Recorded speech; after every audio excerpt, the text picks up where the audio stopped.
됐어요. 도착이 됐어요.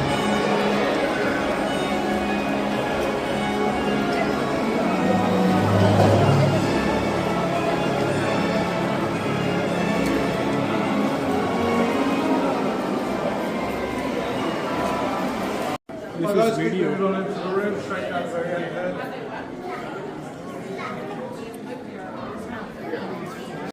Wonderful job, well done to my birthday helper. You've opened up the very first set of the day. And if the rest of you want to carry on making your way and hovering above your heads. Now this resembles what the Great Hall would have looked like during the early stages of production. Now I say early stages because originally we did have real candles floating above all of the actors' heads here in the Great Hall. So there are a couple of things to help you on your way. Firstly, if anyone here has one of our audio guides, make sure that we have around 400 cast and crew members working away in the space that you're walking into. So we can fit all of you in absolutely no problem. So please don't stop in the doorways to take photos. I'm pretty sure that everybody behind you wants to spend as much time in this set as possible. So do come all the way through. As you make your way down, do have a look up above you and you'll notice that we have about 400 LED floating candles hovering above your heads. Now this resembles what the Great Hall would have looked like during the early stages of production. Now I say early stages because originally we did have real candles floating above all of the actors' heads here in the Great Hall. So the first time that all of the kids arrived for the sorting ceremony, those are real candles with real flames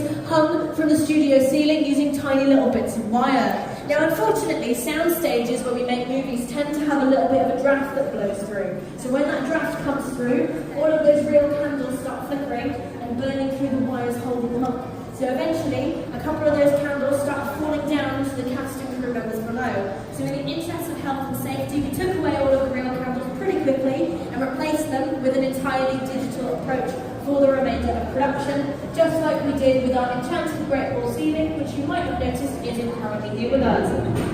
If you have a look in front of the teacher's table, you'll probably also notice that we have the first of many feature exclusive additions to the studio tour. This is our frog choir that welcomes Harry and his friends back for their third year of Hogwarts. And if you have a look at the front row, you can see we have a handful of silicone frog puppets. Now the reason that we use silicone frog puppets is firstly, we could never find real frogs that were this large and would be willing to sit still for this amount of time. But we also make them out of silicone because it's a very diverse material and it makes a very realistic skin texture, especially for reptilian animals. Now the downside of silicone is it is incredibly heavy. So we decided that it was going to be a little bit challenging for all of the children in the choir to hold the frogs, to puppeteer them and sing all at the same time. So to make their lives slightly easier, we asked the children to hold the frogs slightly off to the side and then hidden amongst the rows of students in their long black flowing robes, we have members of our creatures department. They are the ones who have their hands inside the frogs puppeteering their mouths in time with the music, so all of the kids can focus on it. Sunset we use